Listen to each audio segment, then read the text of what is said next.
Big TV భక్తి సమాచారం WhatsApp ఛానల్లో జాయిన్ అవ్వండి. అన్ని విశేషాలు ఎప్పటికప్పుడు తెలుసుకోండి. తీర్థయాత్రకి బయలుదేరినప్పుడు తీర్థయాత్ర ఎలా చెయ్యాలో అలా చేయకపోతే భగవంతుని యొక్క అనుగ్రహ ప్రసరణ మనకు అవకాశము ఉండదు సరికదా. ఒక్కొక్కచో ఒకందుకు బయలుదేరినటువంటి వాడు ఆ పుణ్యాన్ని మూట కట్టుకోకపోగా కొత్త పాపాన్ని మూట కట్టుకుని తిరిగి వచ్చేటటువంటి అవకాశం ఉంటుంది.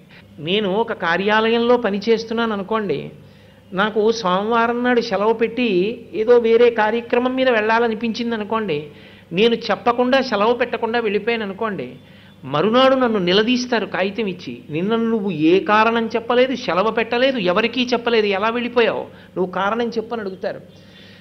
నెలకి కొంత ద్రవ్యం నాకు జీతంగా ఇచ్చి నాకు ఒక వయసు వచ్చిన తరువాత బయటికి పంపించడానికి ఆమోదించినటువంటి నన్ను పోషిస్తున్నటువంటి సంస్థకే నేనంత అధికారం ఇచ్చినప్పుడు, లేదా ఆ సంస్థ నా మీద అధికారాన్ని ఉంచుకున్నప్పుడు, నన్ను సృష్టించి పరిపాలించి నా జీవుడి మీద అధికారం ఉన్నటువంటి పరమేశ్వరుడి యొక్క అనుమతి లేకుండా ఆయన మీ ఇంటి సింహాసనంలో పరిపాలకుడై ఉండగా అసలు ఆయనకి చెప్పకుండా ఆయనని వేరొక చోట ఆయన వెలిసినటువంటి ప్రాంతానికి వెళ్ళి నేను నీ అనుగ్రహం పొందుతానని ఎలా బయలుదేరుతారు?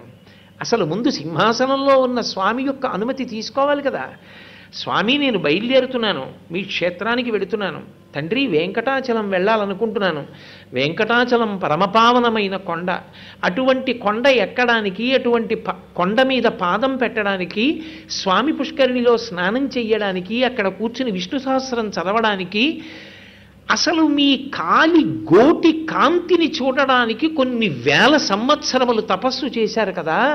అటువంటిది నాకు ఏ యోగ్యత ఉందని మీ ముందు నిలబడి నేను మిమ్మల్ని ఆపాదమస్తకం మాంసనేత్రంతో చూడను?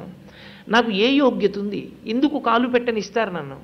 అయినా మీరు అనుమతిస్తే నా యాత్ర పూర్తవుతుంది.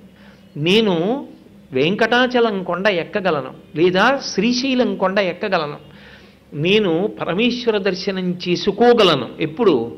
నా శక్తి చేత కాదు, మీరు నాకు దర్శనం ఇవ్వవలసి ఉంటుంది. అక్కడ మీరు నాకు దర్శనమిచ్చి మీరు పుష్కరిణిలో స్నానం చేసేటటువంటి అవకాశం నాకు ఇచ్చి నా జీవుడు ధన్యుడయ్యేటట్టుగా నన్ను మీరు అనుగ్రహించండి. ఆది కావ్యమైనటువంటి శ్రీరామాయణంలో రామచంద్రమూర్తి యొక్క నడవడి ఎలా ఉంటుందో దాన్ని ఆదర్శంగా తీసుకుని ప్రవర్తించిన నాడు వేదంలో చెప్పబడినటువంటి విషయాన్నే మనం అనుష్ఠించినట్టు అవుతుంది. అటువంటి శ్రీరామాయణంలో రామచంద్రమూర్తి అరణ్యవాసానికి బయలుదేరి వెళ్ళిపోతున్నాడు. బయలుదేరి కోసల రాజ్యాన్ని దాటాడు.